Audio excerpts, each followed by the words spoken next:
కాకినాడ నగరంలో 4వ వార్డులో గల హౌసింగ్ బోర్డు కాలనీ పార్కులో స్థానికులను రానివ్వకుండా వాళ్ళ అవసరాల కోసం ఉపయోగించుకుంటున్న రామచంద్ర మిషన్. ఈ రోజు కాకినాడ శాంతినగర్లో హౌసింగ్ బోర్డు కాలనీకి సంబంధించిన పార్క్ని అక్కడ జరుగుతున్న అన్యాయాన్ని చూసి కాలనీకి అప్పగించాలని భారతీయ జనతా పార్టీ మీడియా ప్రతినిధి కెంగం హరిప్రసాద్ డిమాండ్ చేశారు.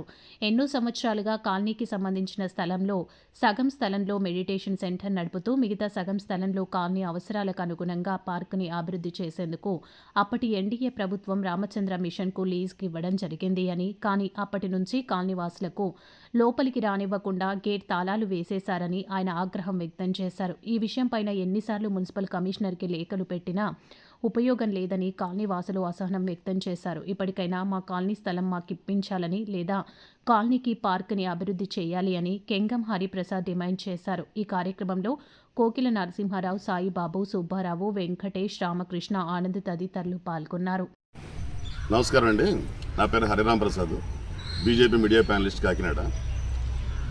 ఈరోజు ఇక్కడ కాకినాడ నడిబొడ్డునటువంటి శాంతినగర్లో 100 బిల్డింగ్స్లో కాలనీకి సంబంధించి పార్క్ విషయమై ఈరోజు నేను మీ ముందు ఒక విన్నవించదలిచాను. ఈ పార్క్ ఉన్నది కాకినాడ 100 బిల్డింగ్స్ సంబంధించి లేఅవుట్ పార్క్. ఇది అప్పట్లో చంద్రబాబు నాయుడు గారి గవర్నమెంట్లో సతీష్ చంద్ర గారు జిల్లా కలెక్టర్గా ఉన్న సమయంలో పబ్లిక్ ప్రైవేట్ పార్ట్నర్షిప్ కార్యక్రమంలో జన్మభూమి కార్యక్రమంలో భాగంగా స్థానికంగా ఉన్న పార్కుల డెవలప్మెంట్ కోసం కొన్ని సంస్థలకు ఇవ్వడం జరిగింది. ఆ టైంలో ఈ పార్క్ని రామచంద్ర మిషన్ వాళ్ళకి అప్పగించడం జరిగింది. దీంట్లో ఏంటంటే సగం మెడిటేషన్ సెంటర్ కోసం, ఇంకొక సగం కాలనీ పార్క్ అవసరాలు రీత్యా, కాలనీ వాసుల అవసరాలు రీత్యా దీన్ని పార్క్ని డెవలప్ చేసి ఒక వాకింగ్ ట్రాక్ ఇలా డెవలప్ చేసి కాలనీ అవసరాలు రీత్యా దాన్ని ఉపయోగించే విధంగా వాళ్ళు దీన్ని డెవలప్ చేయారు. ఈ రకంగా ఈ రామచంద్ర మిషన్ వాళ్ళు దీన్ని తీసుకోవడం జరిగింది.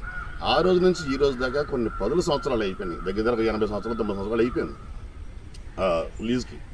కానీ ఇన్ని సంవత్సరాలు జరుగుతున్నా సరే ఇప్పటిదాకా కూడా దీని మీద ఎటువంటి చర్యలు చేపట్టలేదు. ఈ కాలనీ వాసులు ఎన్నిసార్లు వీళ్ళ దగ్గరికి వచ్చి విన్నవించుకున్నా వాళ్ళు పట్టించుకున్న దాఖలాలు లేవు.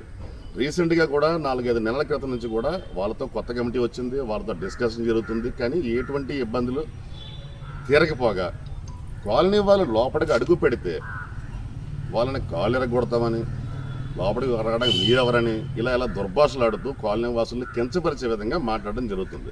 ఒకసారి మీరు అబ్జర్వ్ చేయండి.